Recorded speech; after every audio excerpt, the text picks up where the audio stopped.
G'day Bomber fans, we are fast approaching the new year 2024, so as we do that I thought it would be a good time to do a little retrospective video. Haven't done many on the channel, so what I'm doing today is picking the Essendon team of the decade, which usually means the best team in one decade, but because I'm late to the party it's just going to be the best team of the last 10 years, 2014 to now. The way I've done this is by picking a player based on the year they had, so someone like Devon Smith, who didn't really do much for us over the last 10 years, will be in the team based purely on that 2018 season, based on how they played during their peak in the decade, if you get me. So it's not how good they were for the whole decade, it's how good they were at their peak. This will be 2014 to 2023, and also I did this very quickly, may have made some big mistakes, let me know if I have down in the comments, but let's just get into it. Alright, let's get started with the back line. I feel like there are some pretty easy choices. For example, the key defensive pairing, it's going to be Hooker and Hurley. The question is deciding what year was the best for them, and the way to do that I think is to look at their All-Australian honours. 2015 Cale Hooker,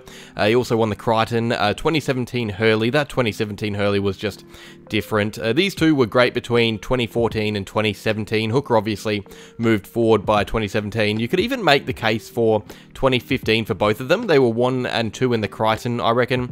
They made us look a better team than we were then. We genuinely could have won the wooden spoon without them. We need a good third key back. I was always going to pick Ridley, and I think Ridley was at his best in 2020 or 2021 even, when he had that freedom to play as a loose back. He won our Crichton in 2020 when he was paired with Hooker and Hurley actually. So that's what I have. Young Ridley could even make a case for 2023 before his injury. He's just such a consistent player. Another that could have been 2020 is Adam Sard. I have 2019 Adam Sard. He and McKenna were nuts for us that year.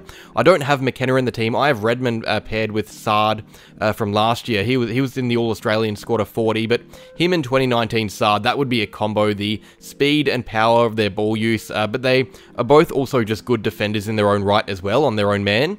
Sard has gone on to be an All-Australian. Redmond is a huge part of our club. And the final defender I have is Michael Hibberd back in 2014. I was tossing up between Mark Bagley and James Kelly, but I think Hibberd has layers to his game that I like. He can lock down pretty well. He's really trustworthy in different ways. I would have loved him to stay with us for longer because I really liked him as a player. We only really saw the start of what he had to offer. You even see it with Melbourne now. He isn't a first team player, but he comes in and plays a role. He was a great role player for us back in 2013, 2014, so I have 2014 Hibberd down here. Onto the midfield, let's start with the wingers. I have Nick Martin from 2023. What a season he had. He was robbed of an All-Australian squad spot. He was going at over 20 disposals and not much under a goal a game. He was awesome last year, had some massive games, 10 Brownlow votes for a second year player. And on the other wing, I have David Zaharakis. The guy has the best tank I've seen anyone at the club have. He could run all day. The question is, what year was he at his best? He won a Crichton in 2010 or 2011, I forget which one, but we can't use that obviously, it's out of the time range. 2016 he carried that young listless team on his back. He was probably better stats wise in other years, but 2016 is what I have. That's when I most respected the guy, I guess. Not really on a wing, but if he can have that level of skill and quality on a wing here, we're Gucci. The engine room, I have Paddy Ryder. Could have gone with Draper, but I would rather prime Ryder if I'm being honest. The guy had more to his game. 2014 Ryder was going at 26 hitouts and a goal a game. He was just nasty. That's better than anything Draper's done yet. Watson from 2014, realistically it wasn't a standout year. By this stage he hadn't run his course a bit, but he was missing games more often. But I feel like we have to have him in just for a captain. He only played 15 games in 2014, but still averaged over 25 disposals a game. The real mids though, these guys, Merritt 2023, could have picked 2017 or 2021, any year really, but 2023 was his best. Another All-Australian, he was at his most mature and well-rounded, I think.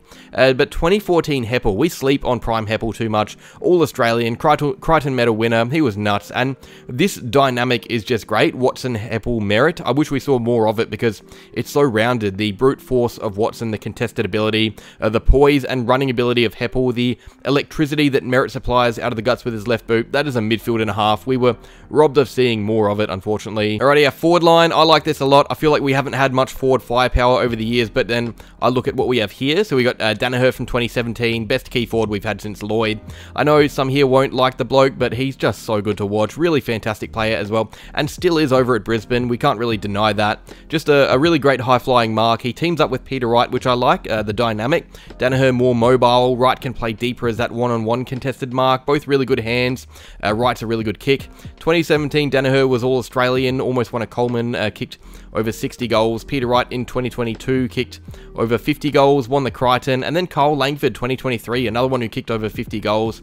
He acts as that third key, undersized but so smart with his body. You wouldn't want a bad defender on him as an opposition team. He also just finishes off hard work, terrific kick of the ball. Onto the smalls, Fantasia in 2017. This is probably the best small forward we've had in a long time, 2017 Fantasia, before all the injuries struck. Well, even then he had some injuries. He only played 20 games, but he still kicked 39 goals from them. That's a pretty outrageous tally. I haven't seen a small forward for us do anything like that in quite some time. A fully fit Fantasia, in my opinion, in his prime, is one of the better small forwards in the league, and I think 2017 proves that. He had 18 goal assists as well. His goal sense is just next level.